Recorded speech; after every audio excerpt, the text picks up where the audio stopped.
네,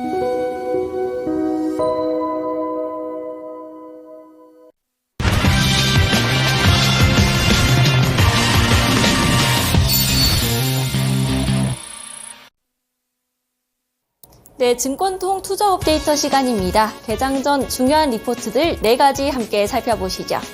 네, 어제장에서 시장의 CJ가 크게 주목을 받았습니다. 관련된 리포트 준비했는데요. 하나증권에서 나온 리포트입니다. 먼저 4분기 실적부터 살펴보겠습니다.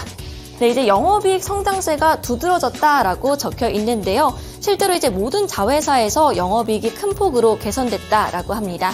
또 이제 매출도 나름 선방했습니다. 올리브영이나 프레시웨이 쪽이 좋았는데요. 올리브영 쪽 실적 조금 더 자세하게 뜯어보겠습니다. 올리브영의 4분기 매출이 1조 1천억 원으로 전년 대비 38% 상승했습니다. 연간 기준 영업이익은 무려 70% 가까운 증가세를 보였는데요. 또 이제 어제장 CJ가 주목을 받았던 데에는 올리브영 상장 기대감 때문이었습니다. 한편으로는 IPO 철회 논란도 존재하고 있는데요. 이 하나증권의 리포트에서는 올리브영 상장 여부는 불투명하다라면서 어느 정도 긍정적인 시각은 그대로 유지를 했습니다. 그리고 기업 가치 상승 지속은 분명하다라고 도장을 찍었는데요. 외국인 관광객이 유입이 되고 있는 상황이고 또 이제 시장에서 독점적인 위치를 공고히 하고 있기 때문입니다. 그에 더불어서 이제 또 독점적 사업자 지위 남용 관련 이슈가 있었는데 이런 부분도 불확실성이 해소가 됐습니다. 이에 따라 목표 주가는 14만 원으로 상향 조정했습니다. 네, 두 번째 리포트 살펴보시죠. LG생활건강 관련된 리포트입니다. 신한투자증권에서 나온 리포트인데요. 제목은 면세로 울고 면세로 다시 웃나입니다. 면세 관련된 이야기를 조금 더 해보기 전에 실적 전망부터 살펴보겠습니다. 1분기 매출이 1조 6,582억 원, 영업이익이 1,304억 원으로 컨센서스를 상회할 것으로 보입니다. 또 분기 대비 영업이익도 139% 회복할 것으로 보이는데요. 일단 화장품 쪽 면세가 좋을 것으로 보입니다. 작년 4분기에 워낙 부진한 흐름을 보였기 때문에 기저효과를 받을 수 있을 것으로 보이고 또 외국인 관광객이 꾸준히 증가하고 있기 때문입니다. 브랜드로 조금 더 자세히 나눠서 살펴보겠습니다. 인디 브랜드 쪽에서는 이제 CMP나 힌스 같은 브랜드들이 H&B, 올리브영 같은 채널 등을 통해서 꾸준히 부각을 받고 있고 또 중저가 브랜드는 쿠팡 등 채널 다각화에 나섰습니다. 그리고 후가 이제 브랜드 리뉴얼에 나서면서 성과 개선이 기대가 되고 있는데요. 이에 따라 목표 주가 29만 원에서 41만 원으로 크게 올려잡는 모습이었습니다. 네, 세 번째 리포트 함께 살펴보겠습니다. 세 번째 리포트, 기업은행 관련된 리포트고요. 키움증권에서 나왔습니다. 현금 배당의 매력이라는 제목을 가지고 있습니다. 역시나 실적 전망부터 함께 살펴보시죠. 24년 연결순이익이 2.82조 원이 전망이 됩니다. 안정적인 이익 증가가 지속될 것이다 라고 보고 있는데요. 이렇게 24년에도 사상 최대 실적을 이어나갈 것으로 보고 있습니다. 다음 주 결산 배당일도 앞두고 있는 상황인데요. 3월 29일 다음 주 금요일이고요. 주당 배당금은 984원 그리고 배당 수익률은 6.5%입니다. 은행주 쪽 투자 심리가 양호한 상황이기 때문에 배당락 이후에 주가가 이제 빠르게 회복될 것으로 예상도 되고 있고요. 다만 이제 자사주 매입 소각이 구조적으로 어렵다는 점이 나와 있습니다. 이 부분에 대해서는 다른 은행주의 주주 환원율 상향에 맞춰서 배당 성향을 올릴 수 있다라고 설명을 하고 있고요.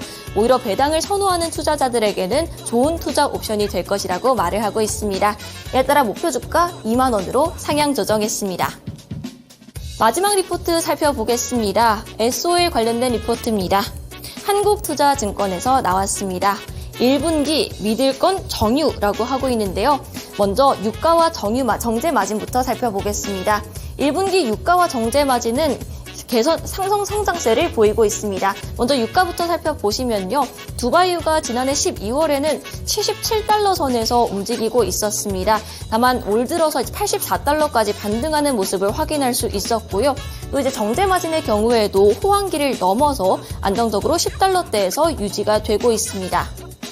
정유 시황도 굉장히 좋습니다. 이제 원유 수요 전망치를 각 에너지 기관들이 올려잡고 있는 상황이고요. 또 공급 관련해선 여러 가지 이슈들이 있습니다. 오펙의 감산 이야기도 나와 있고 또 중동 리스크도 있습니다. 거기에 이제 러시아가 3월부터 휘발유 수출을 금지하겠다라는 이야기도 나오면서 공급은 계속해서 타이트해지는 상황인데요. 이렇게 정유 시황은 좋은 상황 속에서 에쏘의 실적 전망 살펴보겠습니다. 올해 이익 모멘텀은 1분기 이후로도 이어질 전망이라고 하는데요. 1분기 영업이익은 6,230억 원으로 컨센서스를 30% 상회할 것으로 보이고요. 이런 모멘텀이 2분기에도 계속 지속될 것으로 보입니다. 이에 따라 목표 주가는 11만 원으로 유지했습니다. 네, 지금까지 리포트 4가지 모두 전해드렸습니다.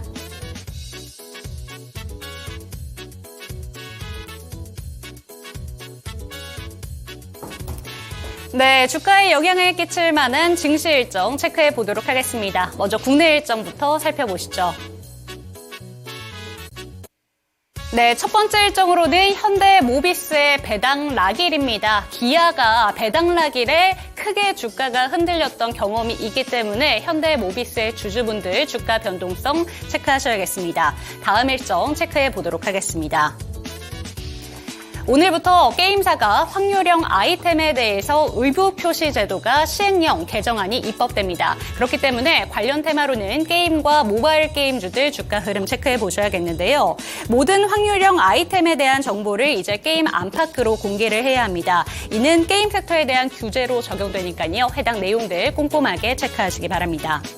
네, 다음 일정으로는 원전 관련된 일정이 있습니다. 2050 중장기 원전 로드맵 수립 TF회의가 진행이 되고요. 관련된 테마로는 원전 테마 체크해 보시면 되겠습니다. 네, 끝으로는 방통위원장과 통신 3사 CEO가 오늘 회동할 예정인데요. 정부가 통신비 인하 정책을 추진하고 있는 가운데 오늘 만남이 예정되어 있습니다. 단통법 시행령 개정안과 함께 고시 개정 취지 등을 설정할 예정이고요. 업계에 협조를 요청할 예정으로 알려져 있습니다. 특히나 이번 회동에서는 삼성전자와 애플코리아 등 스마트폰 제조사 고위층도 참석할 것으로 전해지고 있는 만큼 통신비 인하라던가 중저가 스마트폰 출시 등 다양한 내용 등이 논의될 것으로 예정되어 있습니다. 그런 만큼 관련된 테마로는 통신과 5G 그리고 통신 장비 섹터까지 함께 체크해 보시면 좋을 것 같습니다. 이번에는 일본 일정 체크해 보겠습니다. 네, 최근에 마이너스 금리에 대해서 종료 선언을 한 일본이 2월에 소비자 물가지수 CPI를 발표하니까요. 해당 내용 체크해 보시기 바라겠습니다. 끝으로는 미국 일정 체크해 보도록 하겠습니다. 네, FOMC 이후에 제롬 파월의 연준 의장의 연설이 있을 예정이고요. 이어서는 마이클 바 연준 부의장의 연설이 이어집니다. 끝으로 라파엘 보스틱 애틀란타 연은 총재의 연설까지 이어지니까요. 해당 내용들 내에서도 연설 속에서 투자의 힌트들 체크해 보시면 좋을 것 같습니다. 지금까지 증시 일정 체크해 봤습니다.